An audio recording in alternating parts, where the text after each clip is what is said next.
Então, quando eu vou falar de um personagem, ou quando eu vou falar de um livro, aí eu coloco assim as questões introdutórias do livro, se eu quiser, questões introdutórias, porque esse trabalho eu vou receber de volta e eu vou guardar.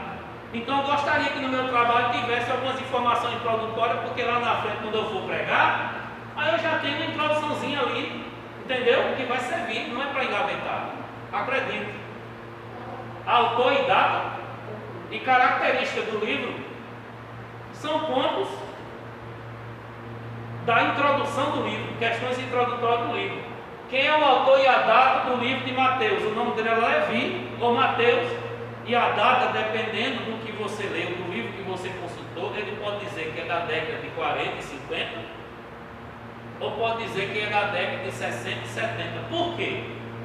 Porque Mateus, provavelmente, de acordo com alguns estudiosos, ele primeiro fez um rascunho hebraico, depois traduziu para o grego um livro maior que a gente tem hoje.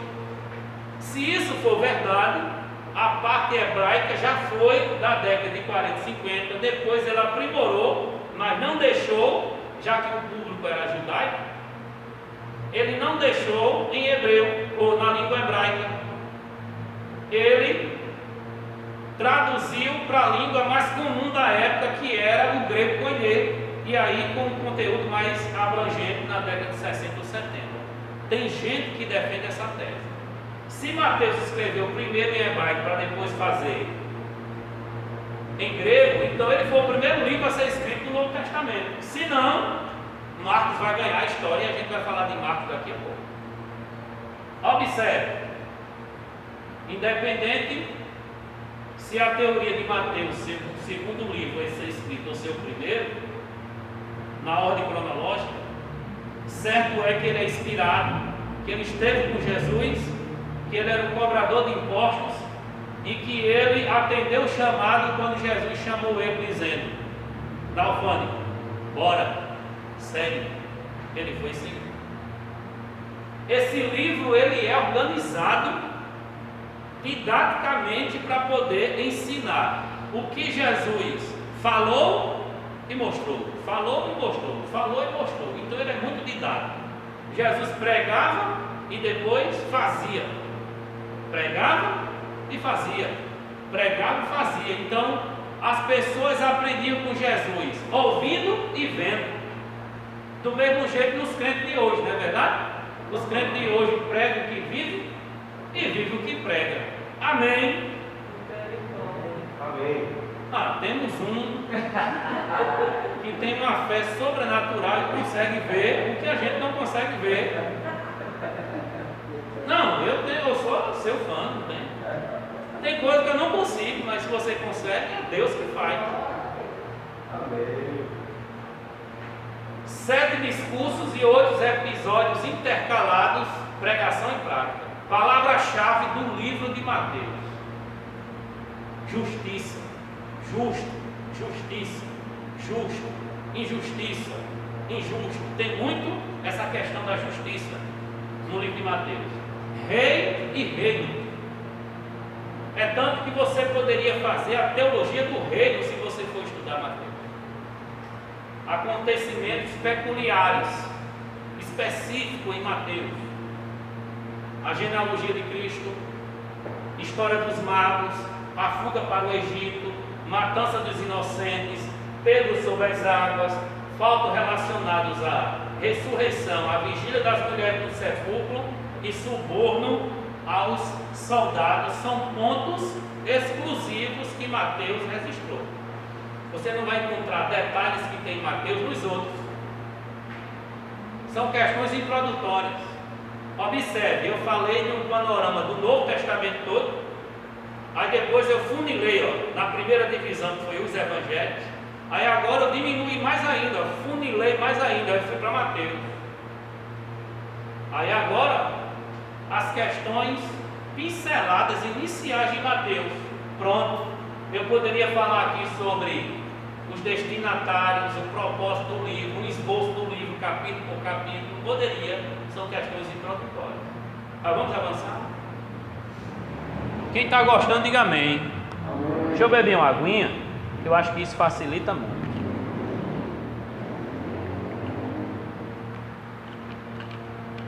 Daqui a pouco, quem não assinou a frequência, vai assinar. Olha só. Questões teológicas do livro. Vai começar agora. A teologia do negócio. Gil, é assim que eu tenho que entregar o trabalho? Resposta: não, não é assim que tem que entregar o trabalho. Tem que escrever. O que eu vou falar aqui seria o que você, ou eu como aluno, estaria escrevendo. Existe um Cristo Rei revelado no livro de Mateus. Ele não é só o Cristo, o Messias que os judeus esperavam. Ele também é um rei.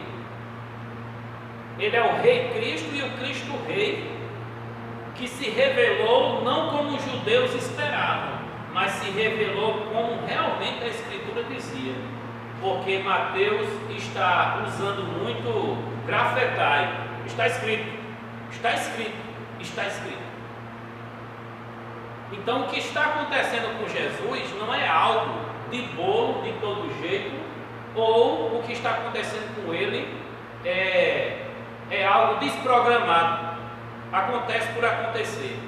Na verdade, o que está acontecendo com Jesus, passo a passo, do início ao final, enquanto ele está na terra, é tudo projetado, é tudo plano de Deus, é tudo decreto divino. Ele é ungido, o Mexiá, o Cristós. Ele é o Cristo Rei que chegou para mostrar o reino do Pai, que não é do jeito que os judeus esperavam, físico, material. Ele é espiritual, sobrenatural, e um dia este reino ele vai ser concreto e pleno nesta terra, mas não vai ser agora. Mateus ele passa essa mensagem do Cristo Rei, que veio montado no jumentinho, pobre, nascendo na manjedoura, assustou muitos judeus na sua expectativa messiânica. Esperava alguém parecido com Davi, mais rico que Salomão, e que pudesse ter a coragem e a ousadia de Isaías e Jeremias, e que pudesse até passear na cova do leão ou na fornalha de fogo sem ter dano nenhum. Seria um Messias espetacular, mas não esperavam a humildade que ele apresentou. O Espírito Santo ele está em ação no livro de Mateus. A gente vai ver detalhes no livro de Mateus em relação ao batismo de Jesus. A gente vai ver detalhes no livro de Mateus em relação à ação do Espírito Santo na vida do Cristo que opera milagres no livro de Mateus. Nós vamos encontrar várias controvérsias contra Jesus. Judeus que questionam, gentios que questionam, e ele tem que dar essa resposta. E essa resposta em forma de sermão serve para a gente hoje. A vida e o ministério de Jesus é organizado em vários episódios intercalados. Enquanto ele está na Judéia, em Jerusalém, acontece tal coisa. Enquanto ele está na Galileia, e circulando toda a região da Galileia, acontecem outras coisas. E ele voltando para Jerusalém, ele é preso e morto. A vida e o ministério de Jesus é destacado com praticamente uma biografia da época. O reino dos céus e o reino vindouro é muito destacado no livro de Mateus. Nenhum outro autor do Novo Testamento usa essa expressão, reino dos céus. Só Mateus. Por que será? Quem é o público-alvo de Mateus? Para quem que ele escreveu? Qual o destinatário? Judeus. Se ele escreve para judeus e os judeus esperam um reino terreno, ele agora acorda os judeus e diz: irmão, não é terreno não, é do céu. Então Mateus, por causa do público-alvo dele, ele vai dizer reino dos céus, é de cima, irmão. É para cima. Não se preocupe com essa opressão política, com essa situação econômica, porque o que Deus preparou para você não é terreno, nem material, nem econômico, é espiritual, sobrenatural e celestial. Acorde. Graças a Deus, alguns judeus acordaram, e a igreja de hoje também acordou, não está nem aí para coisa material. Amém? Tem uns 4 ainda que acreditam, que tem muito crente que não está nem aí para as coisas materiais. Mas depois que surgiu uma tal teologia da prosperidade, a coisa mudou. Diga aí. E essa visão do reino terreno ainda estava impregnada na cabeça dos discípulos. Mesmo depois da ressurreição. Os discípulos seriam os apóstolos. Sim. Os apóstolos. Verdade. Será nesse tempo que restaurará o reino? Verdade. O capítulo 1 de Lucas ainda registra essa infantilidade teológica. É muito bem observado o que o pastor Carlos está dizendo. Há uma infantilidade teológica em alguns apóstolos. Pedro era o mais infantil de todos. Mas alguns ainda faziam pergunta a Jesus de beber na fé.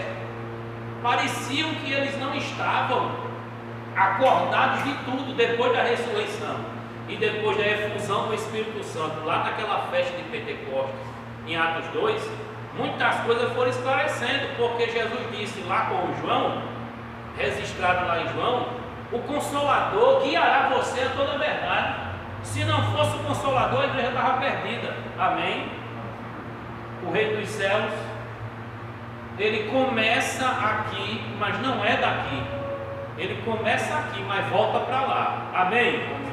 Até que um dia João explica que céu e terra serão uma coisa só, e eternamente estaremos lá. Como isso vai ser, gente? Não tem como desenhar.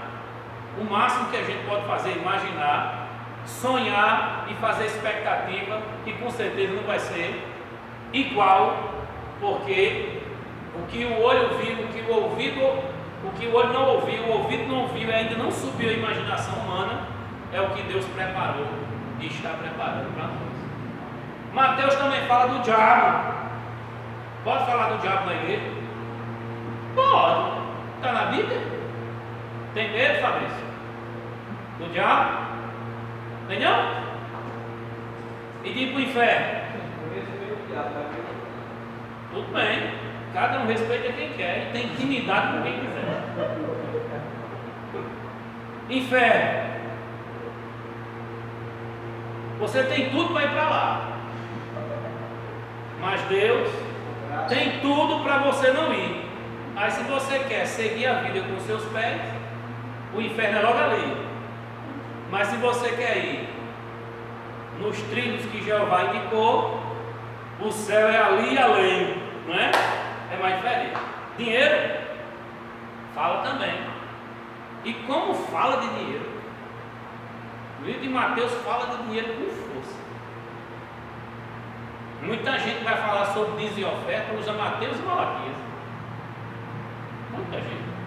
E sobre a igreja, a primeira palavra, primeira vez que a palavra igreja aparece em Mateus, capítulo 16, onde Jesus disse: edificarei a minha igreja e as portas do inferno não prevalecerão contra ela.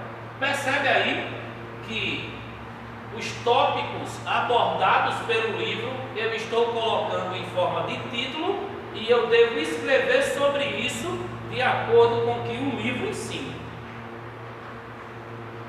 Então, é o que Mateus escreveu e os temas que ele aborda, que é a teologia do livro. E eu devo escrever, se eu escolhi o assunto diabo, todos os textos que falam sobre o diabo tem que estar abordado lá. Se eu escolhi o tema inferno, todos os textos que falam sobre o inferno, de preferência até a palavra no original que vai aparecer, porque a palavra inferno na Bíblia não só tem uma palavra para traduzir, tem outros termos para traduzir. Dinheiro, o que está ligado a dinheiro, riqueza, pobreza, oferta, moeda, dízimo, está ligado a dinheiro ou não está? Não está lá um tema que engloba tudo isso. E igreja, a comunidade que está reunida. Enfim, são temas que estão organizados em capítulos e versículos aleatórios que você vai juntar para formar a teologia do livro. É para isso que serve teólogo. para estudar, pesquisar, organizar, para deixar prontinho para aqueles que vêm ouvir um mocotó do céu para poder se fortalecer. Porque tem muito crente fraco. Porque tem muito sermão fraco. E o que é sermão? É alimento. Se o alimento é miojo,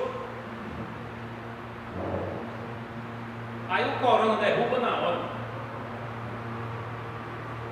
O corona não precisa vir nem das mandíbulas do intestino do inferno. Vindo só dos beijos do inferno, derruba esse crente. Só está comendo miojo. É só Salmo 23, versículo 1, João 3,16 e pronto. E o resto é orar. Orar é essencial, mas a Bíblia diz: conhecereis a verdade e a verdade vos libertará. É ensinando a verdade que é a libertação do povo. Vamos avançar? Aí nesse caso, se eu escolher um livro, eu tenho que abordar todos esses temas aí, né? Isso. Aqui eu coloquei temas grandes, mas eu poderia falar Jesus como Cristo, Jesus como Rei e outros títulos que Mateus estiver falando. Eu só quis abreviar para poder economizar a voz. Há uma confusão assim, se você, eu escolhi um livro, aí eu vou escolher aí o Espírito Santo em ação. Não é assim não. Não, eu escolhi assim, mas você pode ser de outro jeito, só o Espírito Santo. Ou pneumatologia. Pode escolher só um tema daquele livro. Não, se você escolher um tema, aí você escolheu o ponto C. Entendeu o que eu estou dizendo? Então é o plano de estudo que você escolher lá no final, que eu vou relembrar aqui, que vai fazer a diferença nessa estrutura. Aqui eu estou falando da teologia de Mateus, o livro. Eu não escolhi um tema do livro, nem escolhi o teólogo Mateus, eu escolhi um livro de Mateus. Aí no livro são abordados esses pontos. Observe que tem um aqui que eu coloquei 4. E esses 4 ainda podem ser divididos em outros. Então, para falar de uma teologia, é um trabalho muito bem elaborado. Por isso que eu estou indicando um livro de teologia para você ir nesse livro de teologia, e nesse livro de teologia você já encontrar coisa organizada para você ler e resumir. Porque em um mês não dá para você fazer um trabalho tão bem escrito. Quer falar? Diga aí. Como só faltou um pouquinho para entender um pouco a respeito do ponto 2 que foi colocado. Sim. No último ponto de baixo você falou sobre acontecimentos que tem no livro ali, né? Questões introdutórias. Isso. Então, os acontecimentos que tem no livro é diferente do que a gente vai abordar os temas. Acontecimentos são narrativas e temas são ensinamentos. Então, quando eu estou usando um livro como Pedro, esse não é um livro histórico, é um livro de ensinamento. Quando eu escolho um livro, Mateus, Marcos, Lucas e João, é intercalado temas e história. Quando eu escolho Atos, tem história lá. Então, o livro de Atos vai ter histórias, mas vai ter também ensinamento dentro dessa história. Então, eu devo trabalhar o ensinamento, isso é a teologia. E aí eu posso colocar as histórias e as peculiaridades na introdução do trabalho. Porque todo trabalho tem que ter introdução, desenvolvimento e conclusão. E no final, a bibliografia, isto é, os livros, o material que você consultou para fazer aquele trabalho. Porque tudo que você vai falar não vai sair da sua cabecinha, não, vai sair do estudo de outros que estudaram antes de você. E você deve dar os créditos a esta pessoa que você consultou e você copiou o pensamento dele, o estudo dele. É igual a usar a música ou o arranjo musical de um cantor. Você tem que dar os créditos, dizer quem escreveu e quem preparou tudo. Vamos avançando. Eu falei sobre Mateus, agora vamos para Marcos. Acompanhe a hora.